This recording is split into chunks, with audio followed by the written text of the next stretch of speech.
Mungkin teman-teman yang sekarang sedang memegang emiten di sektor rokok mungkin mendapatkan kabar baik bahwa ternyata pemerintah Indonesia tidak menaikkan cukai rokok pada tahun 2025. Tapi kalau kita lihat memang cukai rokoknya nggak naik. Tapi ternyata pemerintah menaikkan harga jual ecernya. Jadi sebenarnya ada dua sentimen ya. Positifnya margin perseroan pasti meningkat karena cukainya nggak naik berarti bebannya nggak naik, tetapi dari sisi harganya dinaikkan. Namun kalau kita lihat ketika harganya ikut naik, apakah permintaan rokok ini masih bisa ngebul? Dan kalau kita lihat kan sekarang memang daya beli cukup melemah ya, tapi mungkin kita bisa bahas prospeknya. Nah, untuk yang pertama mungkin kita akan membahas dari harga jual ecerannya terlebih dahulu. Jadi memang kalau kita lihat di sini ada beberapa kenaikan harga jual eceran yang memang dipatok oleh pemerintah. Yang pertama kita bahas dari sisi jenis rokoknya. Yang pertama adalah SKM, yaitu rokok kretek dengan mesin ya. Jadi kalau untuk golongan 1, di mana untuk kenaikannya itu sekitar 5%, 5,08% dari 2.260 menjadi 2.375 untuk HJE-nya. Untuk golongan 2 dari 1.380 menjadi 1.485 rupiah atau naik sekitar 7,6%. Untuk yang sigaret putih mesin atau SPM di sini untuk golongan 1 naik sekitar 4,8% dari 2.380 menjadi 2.495. Untuk yang golongan 2 dari 1.465 menjadi 1.565 atau naik sekitar 6,8%. Jadi kalau kita lihat memang untuk yang sigaret kretek mesin dan untuk yang SKM dan juga yang putih mesin memang kenaikannya tidak begitu tajam ya, jadi sekitar 5 hingga 7%. Tapi kalau kita lihat yang tangan untuk sigaret kretek tangan atau SKT atau SPT, di sini hingga golongan 3 memang kenaikannya cukup signifikan ya, atau lebih besar dibandingkan dengan yang mesin. Golongan 1 dari 1.980 menjadi 2.170 atau naik sekitar 9,6%. Untuk golongan 2 naik dari 865 menjadi 995 atau naik sekitar 15%. Untuk golongan 3 naik dari 725 menjadi 860 atau naik sekitar 18,6%. Sementara kalau kita lihat untuk yang sigaret kretek atau putih tangan filter di sini untuk yang tanpa golongan atau non golongan hanya naik sekitar 5% dari 2.260 menjadi 2.375. Jadi kalau kita lihat memang dari sisi jenis rokoknya yang kretek tangan untuk SKT atau SPT memang kenaikannya paling signifikan ya hingga 18%. Nah, kira-kira dari kenaikan harga eceran siapa nih yang paling diuntungkan dari market leader yang ada di Bursa Efek Indonesia? Tentu saja HMSP dan juga Gudang Garam. Nah, di sini saya ada dua data. Yang di sebelah sini adalah milik dari Sampurna ya atau HMSP. Untuk di sebelahnya ada Gudang Garam atau GGRM.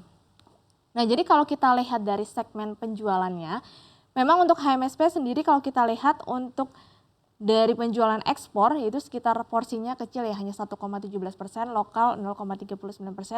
Untuk secara sisi dari pihak ketiga untuk yang kretek mesin 56,20%, di mana tadi kalau kita lihat memang untuk yang mesin kenaikannya hanya sekitar 5 hingga 7%, untuk yang kretek tangan porsinya 34,13%, tadi kenaikan untuk dari HJE-nya itu sekitar 9 hingga 18% ya. Kemudian untuk yang putih mesin 5,8%, putih tangan 0,77%, untuk produk IQOS ya atau yang bebas asap hanya 1,44%, memang sekarang porsinya masih kecil ya. Untuk lainnya sisanya sekitar 0,11%. Jadi kalau kita lihat di sini memang porsi dari kretek mesin, kretek tangannya cukup besar ya porsinya. Jadi memang secara sisi positif akan menaikkan margin dari perseroan. Kalau kita bergeser ke Gudang Garam, mungkin kalau tadi HMSP mesinnya 56%, Gudang Garam kretek mesinnya porsinya cukup besar ya di 87,8%, di mana tadi kenaikan harga ecerannya memang tidak terlalu besar, sekitar 5 hingga 7%. Untuk kretek tangan 9,5%, rokok klobot masih porsinya sedikit ya 0, sekian persen, kertas karton 0,9%, konstruksi 1,6%, memang bisnisnya bukan hanya rokok saja ya untuk Gudang Garam saat ini, dan lainnya 0,2%.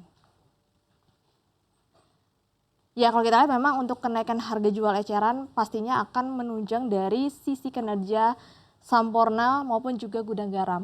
Nah kalau kita hitung proyeksinya berdasarkan data Simply Wall Street gitu ya. Yang pertama di sini adalah ada HMSP dulu. Nah, kalau kita ketahui laba Sampurna ya di tahun 2024, HM Sampurna itu untuk laba bersihnya di tahun 2024 adalah 6,64 triliun rupiah, memang turun sekitar 17,9%. Sementara untuk penjualannya, yaitu kalau kita lihat memang ada kenaikan tipis sekitar 1,6%, yaitu menjadi 117,8 triliun. Nah, nanti di sepanjang tahun 2025 ini ada proyeksinya, yaitu ada kenaikan. Kalau bisa dilihat di sini nantinya penjualan bersih dari Sampurna sendiri yaitu naik menjadi 122,18 triliun rupiah atau naik dari 117 sebelumnya ya. Kemudian untuk laba bersihnya sebelumnya itu hanya dari 6,6 triliun nantinya akan menjadi sekitar 7,2 triliun rupiah di sepanjang 2025. Jadi di sini memang proyeksinya naik mungkin sejalan dengan harga jual ecerannya juga naik. Kemudian kita bergeser ke gudang garam. Ya, kalau kita bergeser ke gudang garam untuk selanjutnya dari proyeksinya.